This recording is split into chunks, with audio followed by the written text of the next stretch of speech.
النهارده هنغير ستايلي اللي انتوا دايما بتشوفوني بيه، وانا حابه اني ابان اكتر شكلي جريئه. مش عارفه الصراحه الستايل اللي هيطلع معايا يبقى شكله ايه، فهنغير اللبس والميك اب والشعر. فيلا بينا نبدا.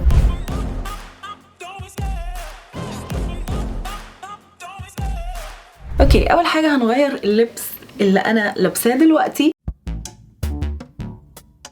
انا تقريبا جبت كل حاجه هحتاجها، الحاجات اللي هعمل بيها شعري والحاجات اللي هلبسها. فاول حاجه خلونا نغير اللبس، واول حاجه اخترت الاوفر سايزد بليزر ده. زي ما انتم شايفين هو كبير وطويل كده شويه. هلبس تحتيه بيزك لونه ابيض. مش عارفه صراحه هلبس الابيض ولا الاسود، بس لحد دلوقتي هلبس الابيض. وهلبس الميني سكيرت دي، وعلشان احنا في الشتاء هلبس الشراب بتاع شي ان اللي هو بيكون متبطن من جوه. وكمان هلبس بوت بهيلز عاليه. ودلوقتي خلوني اروح اغير واجيلكم.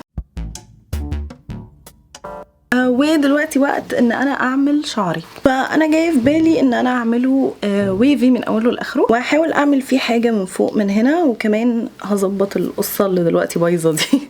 فهقسم شعري، هتاكد انه تمام متسلك. هاخد الكيرلر وهبتدي اعمل بيها شعري.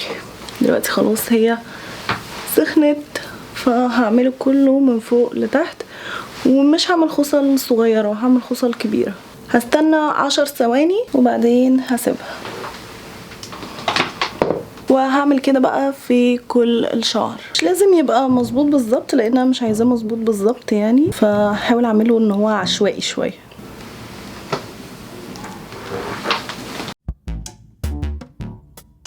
خلصت شعري ودلوقتي وقت الميك اب. بما اني حاطه البيز، على طول هحط جل الحواجب وهرفع حواجبي جدا على فوق. والفيديو ده مسلي اكتر من ان هو اي حاجه تانية يعني. والله ان انا نفسي اصلا مبسوطه وانا بصوره، يعني حاسه ان انا بلعب كده. ودلوقتي هعمل كونتور للمنطقه دي عشان يبان وشي ارفع. وهتشوفوا دلوقتي الفرق الساحر اللي هيحصل. شايفين وشي رفع من تحت ازاي؟ ودلوقتي هحط شويه تنت،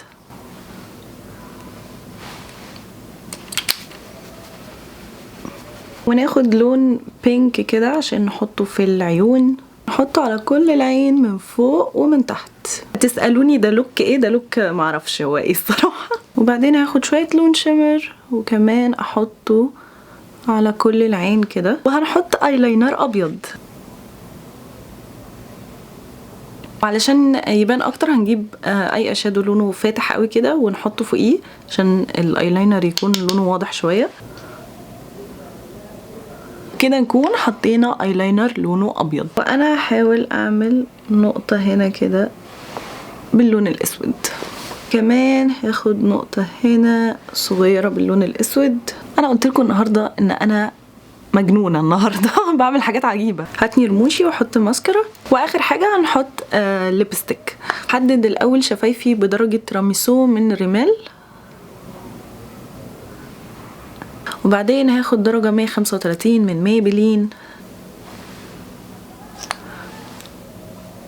واخر حاجة كمان هحط جلوس من ميبلين درجة رقم 7 اسمها امبر. ودلوقتي وقت بقى ان انا احط اكسسوارز. اخترت دول هلبسهم في ايدي والحلق ده.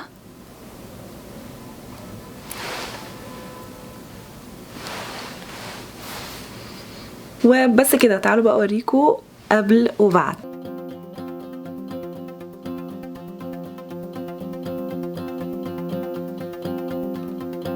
شوفوا كمان اذا انا ما لبستش الجاكيت هيطلع اللوك شكله ايه. صراحه اول مره البس كده، اول مره يكون ده ستايلي. قولوا لي لو حبيتوا الستايل عليا، وكمان قولوا لي لو حبيتوا النوع ده من الفيديوهات تكون شويه مختلفه وشويه فن.